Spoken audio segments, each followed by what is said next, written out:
आशुतोष नाम का एक बहुत बड़ा पेंटर था। वो शहर भर में अपनी पेंटिंग्स के लिए मशहूर था। किसी को भी कोई खास पेंटिंग बनवानी होती थी तो वो केवल आशुतोष के ही आर्ट स्टूडियो में आता था। आशुतोष का एक दोस्त था राज। राज कहने को तो आशुतोष के बचपन का दोस्त था, लेकिन असलियत में वो आशुतोष से बहुत चलता था। वो खुद भी एक पेंटर था, लेकिन कोई उसकी बनाई पेंटिंग्स को कुछ खास पसंद नहीं करता था। एक दिन आशुतोष और राज दोनों ही एक पेंटिंग एग्जीबिशन में गए। सुनो राज, आज हमारे पास ये बहुत बड़ा मौका है। इस एग्जीबिशन में बहुत बड़े बड़े लोग आए हुए हैं। अगर आज यहाँ हमारी पेंटिंग्स इन लोगों को पसंद आई तो हमें बहुत बड़े बड़े ऑफर्स मिल जाएंगे। हमारी आगे की लाइफ पूरी सेट हो जाएगी।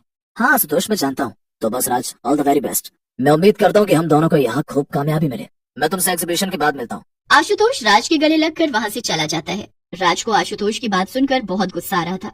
बड़ा है ऑल द बेस्ट कहने वाला। अरे जब तक तेरी बनाई पेंटिंग्स इस एग्जीबिशन में, तब तक कोई मेरी पेंटिंग्स को देखेगा तक नहीं। तेरे रहते हुए मैं कभी भी कामयाब नहीं हो पाऊंगा। जैसा राज ने सोचा था वैसा ही हुआ। किसी ने भी राज की बनाई पेंटिंग्स को नहीं खरीदा और आशुतोष की बनाई पेंटिंग्स को कई लोगों ने खरीद लिया। तभी आशुतोष राज के पास आया। राज, आज शाम को मैंने एक पार्टी रखी है। आज एग्जीबिशन में मेरी काफी सारी पेंटिंग्स अच्छे दामों में बिकी हैं, इसलिए मैं पार्टी दे रहा हूँ। तुम्हें जरूर आना है मेरे दोस्त। इतना कहकर आशुतोष वहाँ से चला गया, लेकिन उसकी ये बात सुनकर राज गुस्से से आग बबूला हो गया। मैं इसे छोड़ूंगा नहीं। इसकी वजह से मेरा करियर बर्बाद हुआ जा रहा है और ऊपर से ये मेरे जले पर नमक छिड़क रहा है। राज ने तय कर लिया था कि वो आज शाम की पार्टी में ही आशुतोष को जान से मार देगा। राज तैयार होकर आशुतोष की पार्टी में पहुंच गया। आओ मेरे दोस्त राज, मैं तुम्हारा इंतजार कर रहा था। मुझे तो लगा था तुम आओगे ही नहीं। अरे आता कैसे नहीं, तुमने जो बुलाया था। काफी देर तक सब लोग पार्टी का मजा उठाते रहे। राज को पता था कि आशुतोष हर रात को अपनी पेंटिंग्स बनाकर ही सोता है। जब तक वो पेंटिंग्स न बना ले तब तक उसे नींद ही नहीं आती थी। पेंटिंग बनाते हुए राज ब्लैक कॉफी भी पीता था। राज ने मौका पाकर आशुतोष की ब्लैक कॉफी के डिब्बे को अपनी लाई हुई जहरीली कॉफी से बदल दिया। पार्टी खत्म हो गई और सब अपने अपने घर चले गए। काफी अच्छी पार्टी थी और मैं भी काफी थक गया हूँ, लेकिन अभी मुझे अपनी पेंटिंग भी बनानी है। चलो जल्दी से चलता हूँ। आशुतोष कॉफी पीते हुए पेंटिंग बना रहा था और उसे वही नींद आ गई। जहर की वजह से सोते सोते ही आशुतोष की जान चली गई और वो एक भूत बन गया। ये सब क्या है? मैं मर गया, लेकिन कैसे? आखिर क्या हुआ मुझे? मैं तो काफी पीकर सोया था बस। आशुतोष का भूत अपनी हालत देखकर बहुत परेशान हो रहा था और उसके पास कोई भी जवाब नहीं था। जैसे ही सुबह हुई, राज सबसे पहले आशुतोष के घर आया और उसकी लाश को देखकर बहुत खुश हुआ। अपने दोस्त से मिला हुआ ये धोखा देखकर आशुतोष का भूत बहुत गुस्से में आ जाता है। इस राज ने मेरा दोस्त होकर मुझे इतना बड़ा धोखा दिया। मैं इसे छोड़ूंगा नहीं। नहीं, मैं इसे ऐसे नहीं मारूंगा। इसने जिस सपने को सच करने के लिए मेरी जान ली है, मैं इसका वो सपना ही सच नहीं होने दूंगा। मैं इस शहर का सबसे बड़ा पेंटर नहीं बनने दूंगा इसे। अब देखता जा तो राज की आगे क्या क्या होता है।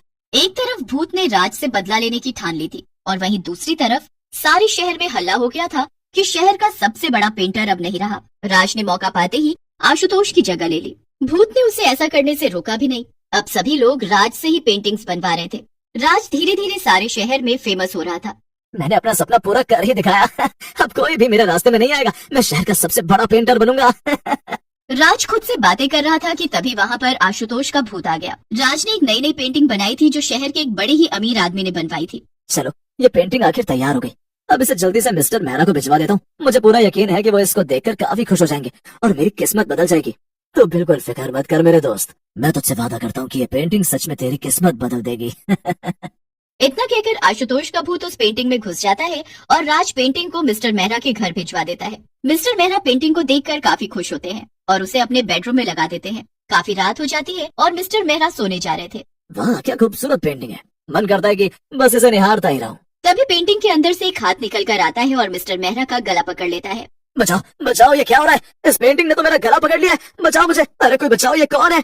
मिस्टर मेहरा के घर वाले भागे भागे आते हैं और उन्हें पेंटिंग से दूर खींच लेते हैं। वो भूतिया हाथ अपने आप गायब हो जाता है। मिस्टर मेहरा को राज पर बहुत गुस्सा आता है और वो पेंटिंग को लेकर सीधा राज के घर जाते हैं।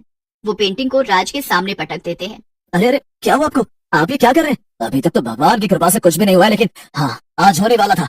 क्या मतलब आपका? मैं कुछ समझा नहीं। मैं समझाता हूँ तुम्हें। तुम्हारी ये भूतिया पेंटिंग आज मेरी जान लेने वाली थी। किसी तरह मैंने खुद को बचाया है। इसे तुम ही रखो अपने पास और हाँ, मेरे सारे पैसे वापस कर देना, वरना मैं तुम्हारे ऊपर केस कर दूंगा, समझे? इतना कहकर मिस्टर मेहरा वहाँ से गुस्से में चले गए। राज को कुछ भी समझ नहीं आ रहा था कि ये सब आखिर क्या हो रहा था। शाम होते होते उसे काफी सारे फोन आ चुके थे और कई लोग राज के घर पर आकर पेंटिंग्स लौटा गए थे। हर किसी का कहना था कि उनकी पेंटिंग में से अजीब से हाथ निकल रहे थे और सामने वाले का गला दबा रहे थे। यही नहीं, कुछ पेंटिंग में से तो भूत की शक्ल भी निकल कर आ रही थी। पूरे शहर में ये बात आग की तरह फैल गई थी कि राज की बनाई हुई पेंटिंग्स भूतिया है। आखिर ये सब हो क्या रहा है? ये कौन है जो मेरी पेंटिंग्स को भूतिया साबित करने में लगा हुआ है? नहीं, कुछ ना कुछ तो गड़बड़ जरूर है। मुझे पता लगाना ही होगा। ऐसे तो मेरा करियर शुरू होने से पहले ही खत्म हो जाएगा। नहीं, मैंने बहुत मेहनत करके ये मुकाम हासिल किया है, मैं ऐसे सब कुछ बर्बाद नहीं होने दूंगा। राज भागा भागा अपने कमरे में जाता है जहाँ उसकी बनाई सभी पेंटिंग्स रखी हुई थी। राज एक एक पेंटिंग को छूकर देखने लगा। उसे सब पेंटिंग्स एकदम सही लग रही थी। राज ये सब सोचते सोचते एक पेंटिंग के ठीक सामने जाकर खड़ा हो गया कि तभी पेंटिंग के अंदर से भूत का हाथ बाहर आया और उसने राज का गला पकड़ लिया। ये क्या? ये तो सच में कोई भूत है जो मेरी पेंटिंग्स के अंदर घुसा हुआ है। बाप रे बाप, बचाओ, कोई बचाओ मुझे। राज अपना गला छुड़ाने की कोशिश में लगा हुआ था, लेकिन भूत ने उसका गला बहुत जोर से पकड़ कर रखा था। भूत ने राज को धक्का दिया और वो बहुत दूर जाकर गिर गया। मर गया रे। कौन हो तुम? क्यों मेरे पीछे पड़े हो? आखिर मैंने क्या बिगाड़ा तुम्हारा? सामने आओ मेरे, कौन हो तुम? तभी भूत जोर जोर से हंसने लगता है और पेंटिंग से निकलकर सामने आ जाता है। अपने सामने आशुतोष के भूत को देखकर राज के पैरों तले जमीन ही खिसक जाती है। आशुतोष, तुम यहाँ कैसे? तुम तो मर गए थे ना, तुम भूत कैसे बन गए? और तुम मेरे साथ ये सब क्यों कर रहे हो? हाँ, मैं ही हूँ, और मैं मरा नहीं था, बल्कि तुमने मार दिया था मुझे। क्या मैंने? ये तुम क्या कह रहे हो? देखो, तुम्हें कोई गलत फहमी हो रही है मेरे दोस्त। मैंने ऐसा कुछ भी नहीं किया है, मुझे सब पता चल चुका है। और तुम्हें अभी भी झूठ बोलते हुए शर्म नहीं आ रही है? तुमने अपने लालच के चलते मेरी जान ले ली। आज मैं तुम्हारी वजह से भटक रहा हूँ, और इस सब के बाद भी तुम मुझे दोस्त कहते हो। भूत की बात सुनकर राज बहुत डर गया। उसे समझ आ गया था कि अब झूठ बोलने का कोई फायदा नहीं है। मुझे माफ कर दो, मुझसे गलती हो गई। मुझे ऐसा नहीं करना चाहिए था, मैं लालच में भटक गया था। मुझे एक आखिरी मौका दे दो, माफ कर दो मुझे। गलती नहीं, तुमने गलती नहीं, गुनाह किया है, और इसकी तुम्हें कोई माफी नहीं मिलेगी। तुम्हारे गुनाह की बस एक ही सजा है, और वो है मौत। राज भूत की ये बात सुनकर भागने की कोशिश करता है, लेकिन भूत ने राज का गला पकड़ लिया।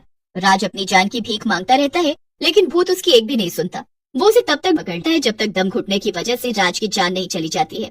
राज के मरते ही भूत का बदला पूरा हो जाता है और वो वहाँ से गायब हो जाता है।